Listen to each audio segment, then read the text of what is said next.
Hello friends, welcome to our YouTube channel. अगर आपने अभी तक चैनल को सब्सक्राइब नहीं किया है तो इसे सब्सक्राइब कर ले और बेल आइकन प्रेस कर दे ताकि आपको हमारी वीडियोस की अपडेट मिलती रहे। तो चलिए शुरू करते हैं इसी के साथ आज का अपना वीडियो। तो हमारा वीडियो है जीएस टेस्ट पेपर 121 और आज का हमारा पहला क्वेश्चन है, consider the following statement about supreme court. Supreme court के संदर्भ में स्टेटमेंट दिया हुआ है 3, आपको बताना है कौन सा सही है। पहला स्टेटमेंट है, its original jurisdiction is confined to federal cases, यानी कि जो इसका ओरिजिनल जुरिस्डिक्शन है, यानी कि जो अधिकार है इसको ओरिजिनली उसे फेडरल केसेस तक ही कन्फाइंड है, यानी कि लिमिट है, सीमित है। सेकंड है, its appellate jurisdiction is confined to civil and criminal cases only. Appellate का मतलब होता है अपीलेबल, यानी कि कोई जाके वहाँ सुप्रीम कोर्ट में अपना अपील कर सकता है, तो वो केसेस सिर्फ सिविल और क्रिमिनल केसेस तक ही है। Third, under its advisory jurisdiction the Supreme Court has to advise the president in all matter. अगर एडवाइजरी जुरिस्डिक्शन की बात करें तो सुप्रीम कोर्ट को प्रेसिडेंट को हर मैटर में एडवाइज करना होगा। तो आपको बताना है इनमें से कौन सा स्टेटमेंट सही है। तो उसका सही आंसर है डी, 1, 2 एंड 3, यानी कि तीनों ही आंसर सही है, तीनों स्टेटमेंट सही हैं। Supreme court can advice only in 2 cases. Supreme court सिर्फ 2 ही केसेस में राष्ट्रपति को एडवाइस कर सकते हैं। पहला, कोई पब्लिक इंपॉर्टेंस का क्वेश्चन हो, यानी कोई अर्जेंट मैटर हो, या फिर प्री कॉन्स्टिट्यूशन ट्रीटी हो, यानी संविधान से पहले कोई ट्रीटी हो और उसमें उसको एडवाइस की जरूरत हो, तो उस केस में सुप्रीम कोर्ट एडवाइस कर सकता है। तो चलिए बढ़ते हैं इसी के साथ अपने अगले क्वेश्चन की तरफ। Question number 2, With regards to organic farming, the term compost tea refers to। अगर ऑर्गेनिक फार्मिंग को देखा जाए तो कंपोस्ट टी किस चीज़ से जुड़ा है आपको बताना है। आपके पास 4 ऑप्शन है। पहला है a liquid fertiliser for flowers, vegetable and house plant, B a new organic variety of tea being cultivated in India, C tea dust that is used as a manure to increase crop productivity, या D none of the above. तो इसका सही answer है A, liquid fertiliser for flower, vegetable and house plant, यानी एक liquid fertiliser की तरह, खाद की तरह फूल, सब्जियां या फिर पेड़ पौधों के लिए इसको इस्तेमाल किया जाता है। ये एक एरोबिक वाटर सॉल्यूशन है। एरोबिक मतलब प्रेजेंस ऑफ ऑक्सीजन, जहां ऑक्सीजन की मौजूदगी हो। इस तरीके का वाटर सॉल्यूशन है जिसको एक्सट्रैक्ट करके माइक्रो जो पॉपुलेशन है from the compost along with the nutrient, ये आपको फिर प्लांट को न्यूट्रिएंट्स पहुंचाते हैं। तो चलिए बढ़ते हैं इसी के साथ अपने अगले क्वेश्चन की तरफ। Question number 3, in the context of the temple architecture consider the following pairs. अगर टेम्पल आर्किटेक्चर की बात करें तो उसमें 2 मैच द फॉलोइंग दे रखे हैं, एक तरफ टेम्पल है और एक तरफ स्कल्पचर है। तो आपको बताना है इनमें से कौन सा मैच यानी कि सुमेल सही है। पहला है अजंता, स्कल्पचर है रावणा शेकिंग माउंट कैलाश। सेकंड है एलिफेंटा केव, यह त्रिमूर्ति। और थर्ड है कोणार्क, सूर्य राइडिंग चैरियट। तो आपको बताना इनमें से कौन सा मैच सही है, यानी कि सुमेल सही है। तो इसका सही आंसर है बी, 2 एंड 3 ओनली, पहला वाला गलत है। तो चलिए इसी के साथ बढ़ते हैं अपने अगले क्वेश्चन की तरफ। Question number 4, consider the following bodies. 3 bodies they रखी है, आपको बताना इनमें से कौन सी बॉडी से केशव चंद्र सेन जुड़े हुए थे। पहली body Calcutta Unitarian committee, second है टेब्रानेकल ऑफ अ न्यू डिस्पेंशन, और थर्ड है इंडियन फ्रीडम एसोसिएशन। तो ये 3 अलग अलग एसोसिएशन है, आपको बताना किससे केशव चंद्र सेन जी जुड़े हुए थे। तो इसका सही आंसर है बी, 2 एंड 3 ओनली, यानी कि सेकंड और थर्ड वाले से जुड़े थे। जो कैलकाटा यूनिटेरियन था उसको बनाया था राजा राम मोहन राय, द्वारकानाथ टैगोर और विलियम एडम द्वारा। इससे केशव चंद्र सेन नहीं जुड़े हुए थे। तो चलिए बढ़ते हैं एक साथ अपने अगले क्वेश्चन की तरफ। Question number 5, consider the following pair is correctly matches. Following pair दे रखना, आपको बताना कौन सा करेक्टली मैचेस है, यानी कौन सा सुमेल सही है। एक तरफ इंडेक्स है और एक तरफ पब्लिशिंग एजेंसीज हैं। पहला है WPI, यानी कि wholesale product index, publishing agency है ऑफिस ऑफ इकोनॉमिक एडवाइजर और ministry of commerce and industry.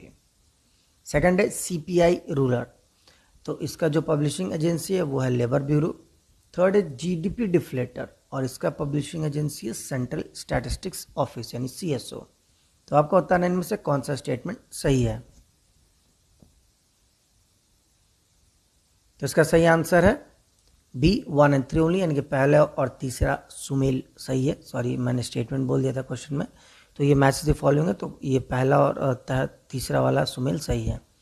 Second वाला गलत है क्योंकि CPI industrial worker, CPI agriculture labourers और सीपीआई रूरल लेबरर्स ये पब्लिश करता है लेबर ब्यूरो, जो कि मिनिस्ट्री ऑफ लेबर और एम्प्लॉयमेंट के अंडर में आता है। सेकंड है सीपीआई अर्बन, सीपीआई रूरल और सीपीआई कंबाइंड, ये तीनों पब्लिश करते हैं सीएसओ, जो कि ministry of statistics and programme इन तो इम्प्लीमेंटेशन आता है। तो चलिए इसके साथ बढ़ते हैं अपने अगले क्वेश्चन की तरफ। Question number 6, consider the following statements regarding the government of India act 1919। Government of India act 1919 के संदर्भ में 3 स्टेटमेंट है, आपको बताना है कौन सा सही है। पहला है it introduce the concept of dyarchy at the provincial level, यानी कि इसने डायरार्की का जो कॉन्सेप्ट था वो प्रोविंशियल लेवल पे इंट्रोड्यूस किया था।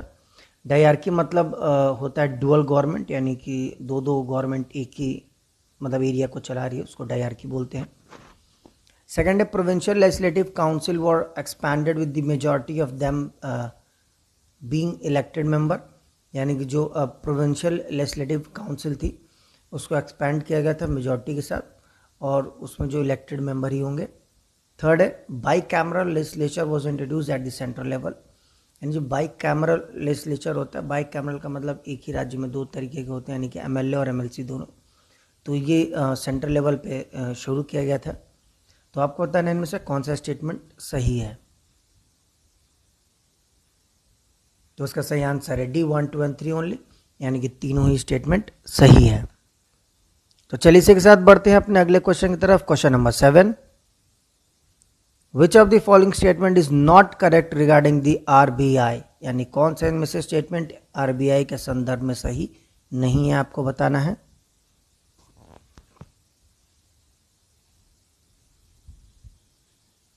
तो इसका सही आंसर है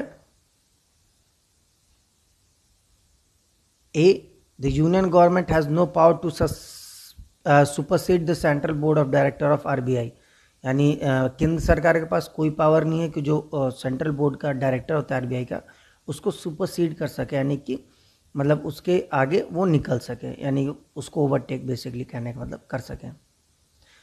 तो चलिए बढ़ते हैं इसी के साथ अपने अगले क्वेश्चन की तरफ। Question number 8, with the reference to the joint state public service commission JSPSC, which of the following statement is or are correct, कौन सा स्टेटमेंट सही है। पहला है it is created by an act of parliament, यानी इसको एक parliament द्वारा एक्ट के मतलब पार्लियामेंट द्वारा बनाए गए एक्ट के मुताबिक चलता है।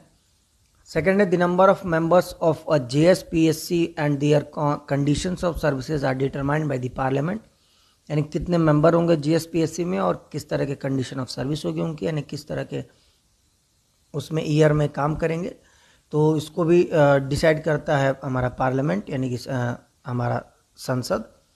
थर्ड है a JSPSC present its annual performance report to the parliament, यानी अपना सालाना जो रिपोर्ट होता है एनुअल रिपोर्ट जो इनका परफॉर्मेंस का, वो ये पार्लियामेंट को यानी संसद को सबमिट करते हैं यानी कि देते हैं। तो आपको बताना है इनमें से कौन सा स्टेटमेंट जीएसपीएससी के संदर्भ में सही है।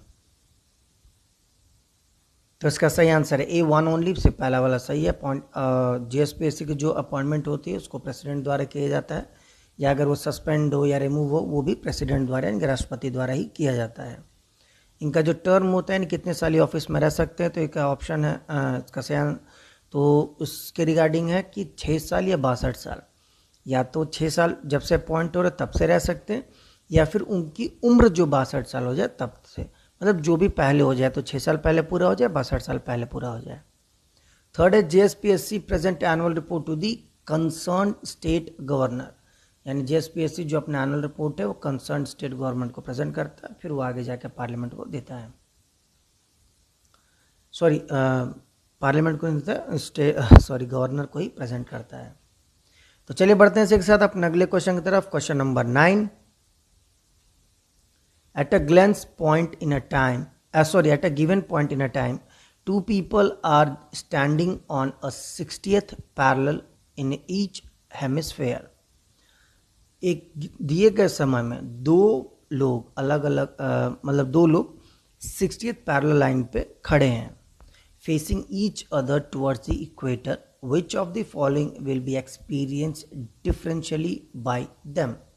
तो दोनों इक्वेटर की तरफ मुंह करके खड़े हैं, तो आपको पता नहीं कौन से मतलब क्या अलग कौन महसूस करेगा। आपके ऑप्शन है पहला सीजन, सेकंड है direction of planetary wind, third है इंक्लिनेशन ऑफ सन रेज, या fourth strength of Coriolis force.